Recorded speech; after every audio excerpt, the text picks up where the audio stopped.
તો વિમાન દુર્ઘટનામાં મૃતક દંપતીના મૃતદેહને પરિવારને સોંપાયા છે। વેરાવળના રાજુભાઈ જીમુલિયા અને ભાવનાબેન જીમુલિયાનો મૃતદેહ પરિવારને સોંપવામાં આવ્યો। પાર્થિવ દેહને વેરાવળ લાવવામાં આવ્યો। પરિવારજનો અંતિમ સંસ્કાર કરશે। તો પાર્થિવ દેહને વેરાવળ લાવવામાં આવશે, જ્યાં પરિવારજનો અંતિમ સંસ્કાર કરશે। રાજુભાઈ જીમુલિયા કે જેમનો મૃતદેહ પરિવારને સોંપવામાં આવ્યો છે, આ સાથે જ ભાવનાબેન જીમુલિયા કે જેઓનો જે પાર્થિવ દેહ હતો, મૃતદેહ હતો, તેને પરિવારને સોંપવામાં આવ્યો છે। તો વિમાન દુર્ઘટનામાં મૃતક દંપતીના મૃતદેહને પરિવારને સોંપાયા છે। વેરાવળના રાજુભાઈ જીમુલિયા અને ભાવનાબેન જીમુલિયાનો મૃતદેહ પરિવારને સોંપવામાં આવ્યો। પાર્થિવ દેહને વેરાવળ લાવવામાં આવ્યો।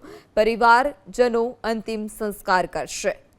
તો પાર્થિવ દેહને વેરાવળ લાવવામાં આવશે, જ્યાં પરિવારજનો અંતિમ સંસ્કાર કરશે। રાજુભાઈ જીમુલિયા કે જેમનો મૃતદેહ પરિવારને સોંપવામાં આવ્યો છે, આ સાથે જ ભાવનાબેન જીમુલિયા કે જેઓનો જે પાર્થિવ દેહ હતો, મૃતદેહ હતો, તેને પરિવારને સોંપવામાં આવ્યો છે।